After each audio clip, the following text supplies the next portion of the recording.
You know, I spent weeks trying to tell you guys that the cracks were starting to show here with Spider-Man PS4, but you didn't want to listen because you were like, too busy drinking Brian's Kool-Aid and too busy on the damn hype train. How it feels to chew 5 gum. And now yet here you are, watching my video review. Stimulate your senses. Because you're already bored out of your skull with Spider-Man PS4. And you know, you only have yourself to blame. Because I warned you. I told you guys this was going to happen. But again, you didn't want to listen because you were like, oh my God, Michael. That's what you were doing.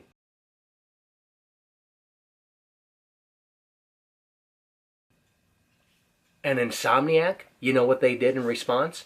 They took the money and they ran, make it rain! It's time.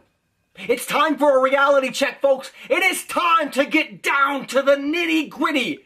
Folks, welcome to my Spider-Man PS4 video review.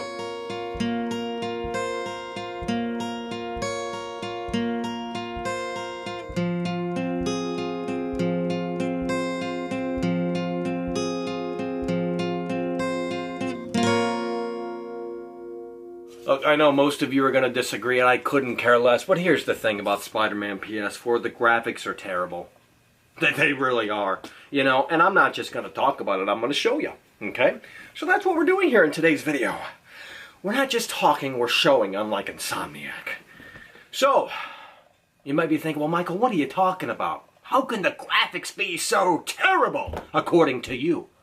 Well, look at this clip here. Okay? One moment, the game looks like a modern-day 2018 video game. Then you pan over to the left here, and it looks like a game that came straight out of 1998.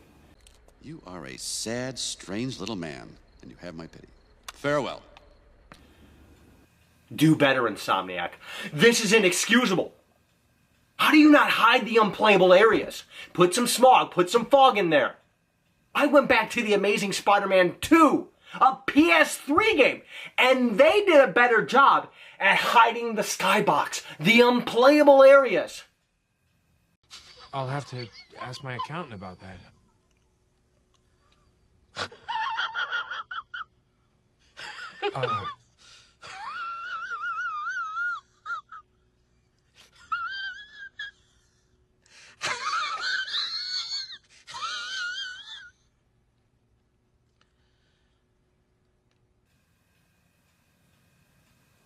Of course Insomniac didn't do that, though. Because they don't care. Again, it's all about the bands! But you guys don't care. Because in your eyes, it's all about style. It's all about presentation. You don't care about features. You don't care about anything else other than, oh my God, it's brand new and shiny. Next, we move on to the boat people.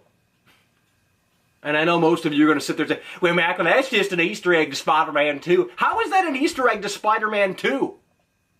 I just played Spider-Man 2. I have Spider-Man 2, unlike all of you. Okay, I own Spider-Man 2. I bought Spider-Man 2 when it came out. Right.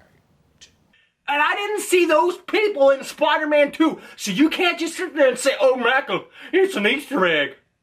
That's what they want you to believe. You exposed the game, and they quickly had to come up with an excuse. But again, you don't care. I could go on and on and on about the graphics and the inconsistencies with the graphics. I really could. But I know none of you are going to budge. You're going to sit there and say, you're so wrong, Michael. I bought a PS4 Pro just for this game. Imagine plopping down $400 of your hard-earned money for this. Yikes. Not to mention the fact that this game has no reflections, and the reflections that you do see are fake. It's just a sad situation all around. But again, you don't care, do you? Next, we talk about the world here in Spider-Man PS4. This is where they really drop the ball. Really drop the ball. Because this isn't a living, breathing world here in Spider-Man PS4. And I know the excuse is going to be, well, Michael, it's just a Spider-Man game. Hold your horses. No. We're not going to go down that road and make excuses for Insomniac. It's just a Spider-Man game, so therefore that don't need to work, therefore that don't need to be much better, because it's just a Spider-Man game. Stupid! No, wrong. Go back to a game like Grand Theft Auto 4, a game that came out a decade ago. And the crosswalks in Grand Theft Auto 4 work. Yet here in Spider-Man PS4, those small little details that you think don't matter add up in an open world game.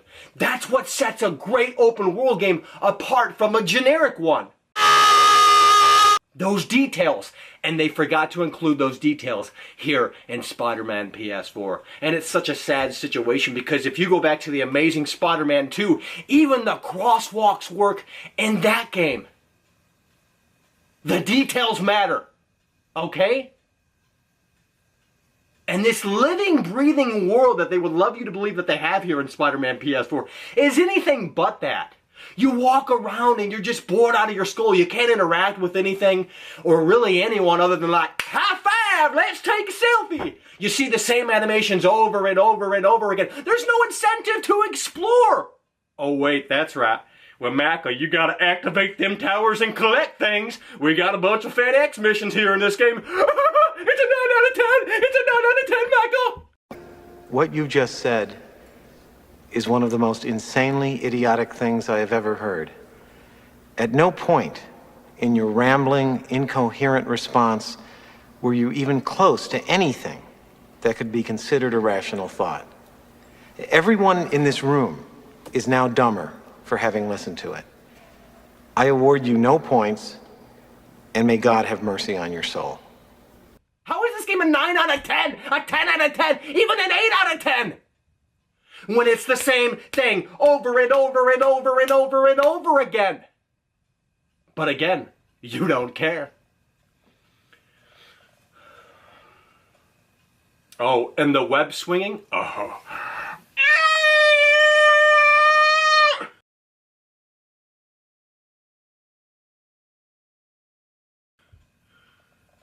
I was right about the web swinging, folks. I told you guys that this was going to happen. Folks, let me show you this. The web's literally attached to skies here in this game. So how can you sit there and say that they got the web swinging right? How can you sit there and say that this is the best web swinging ever in a Spider-Man game when they have webs attached to the skies? Oh my God, who the hell cares? You guys want to harp on the Amazing Spider-Man 1 and 2 and say, well, those games sick, Mac, they're disgraced to Spider-Man. Yeah, this game ain't doing much better, is it? They couldn't stick with their word. In our game, the web's actually attached to the buildings. It's all physics-based. We did it right. That's the one thing that we made sure to get right before moving on to anything else. Wrong! You have webs that attach to nothing. And that's so unfortunate, because my God, they dropped the ball here with the web swinging in Spider-Man PS4, as it's all style over substance. You know, I went back to Spider-Man 2, folks, and there's literally an option before you start the game on what type of web swinging experience that you would like to have as you're playing the game. In Spider-Man PS4, you get no option because it's all pre-canned animations that look really glossy and glamorous, and it's like glitz, and oh my God! You don't care about functionality. You don't care about having that control. You don't care about having a true sense of speed or momentum here in this game, because Spider-Man PS4 offers none of that. You know, here's an example, folks. The dive bomb here in this game is so laughably bad. It's just unbelievably stupid, okay? I'm jumping off in this clip the Freedom Tower, okay? And I'm doing the dive bomb. And as you can see, you know, it's like, okay, I'm jumping off the Freedom Tower. I'm Spider-Man! And then I do the same thing on another building that's not even as close to being as tall as the Freedom Tower, and it's the same freaking thing! It doesn't matter if you jump off of a 200-foot building or a 100-foot building, you're still going to have that same dive bomb animation because the speed limit is there with the dive bomb. And everything else. The web swinging sucks. Nothing but hot garbage. But again, you don't care. And you know, there's a lot of oddities here in Spider-Man PS4. For example, there's limitations on where you can crawl and where you can't. Why is that a thing in place? I go back to The Amazing Spider-Man 2, I go back to Spider-Man 2, and you can crawl wherever your heart desires. Yet here in Spider-Man PS4, we had to make limitations to make sure that this game was just as presentable as possible. We think you're gonna love it. Pre-order today.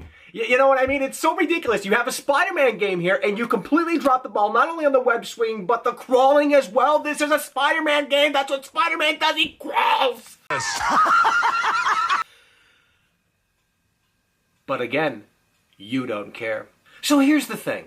We could go on and on and on, and I mean I could. I really could. But I know none of you are going to budge. I know most of you are going to sit there and say, oh my God, how wrong could you be, Mackle?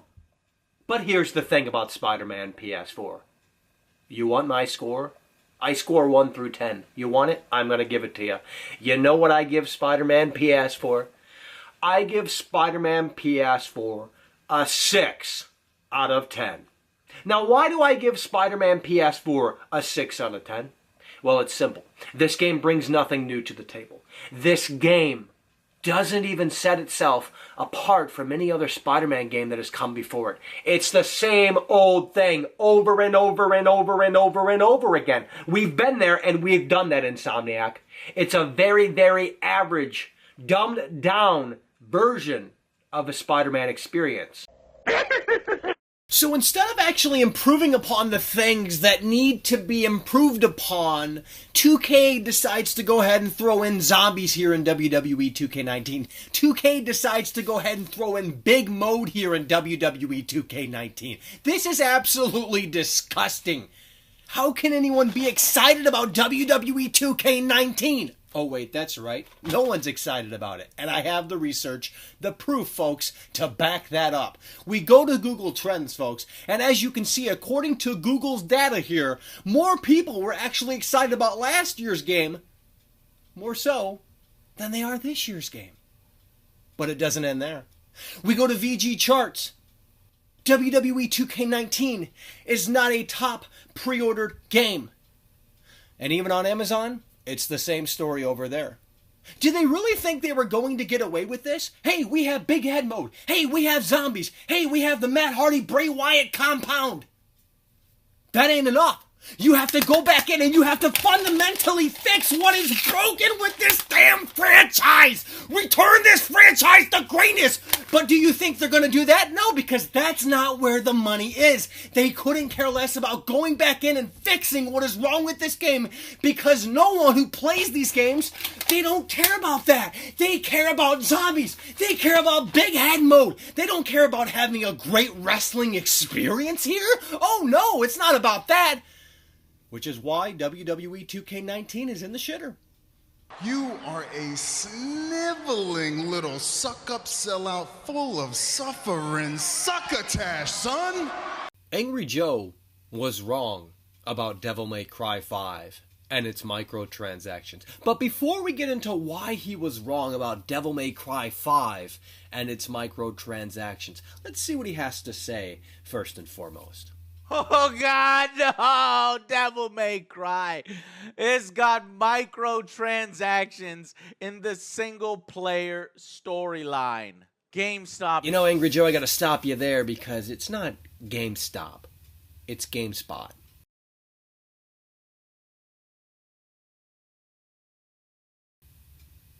Anyways. It says here that you will, during their demo, they found a shop where you can trade in orbs collected during combat and exploration, and players will have the option to spend real money to acquire more orbs so they can expedite the upgrade process and beef up Dante earlier than usual. Why is this bad? Well, number one, you've got a single-player game with microtransactions. Okay, so let me get this straight. The whole argument here is that because this is a single-player game, it shouldn't be infested with microtransactions. And I don't understand the big deal here whatsoever. Like the PR guy who told GameSpot that, hey, look, if you want to kind of save some time, you can optionally pay for that convenience. I really don't understand what the big deal is here. Because here's the thing, if you don't like it, simply don't support it. I mean, it's no different than going to Disneyland or Six Flags. And you want to ride that brand new ride at that amusement park. You get there, you go to the brand new ride at this amusement park, and you sit there and you say to yourself, holy shit, the wait time is 2 hours long. What are we going to do? We traveled 50 miles to come to this amusement park and the wait time is 2 hours long. Oh, we can buy the optional Fast Pass, which will cut the wait time down. That's no different than what's happening here with Devil May Cry 5. Stupid! It's to simply cut the wait time down. It is an optional thing. Now, I know the argument is going to be, well, Michael, maybe they went in and developed this with this in mind, and they kind of stopped the progression system so that you're more inclined to buy the microtransactions. I doubt it. I mean, I really fucking doubt it.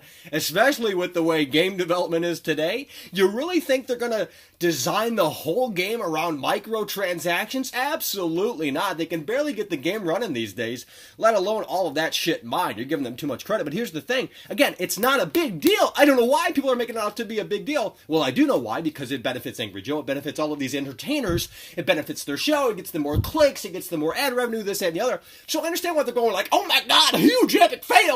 But at the end of the day, it is not a big deal. Imagine going to like Six Flags or Disneyland and saying, holy shit, you can pay to cut the wait time down?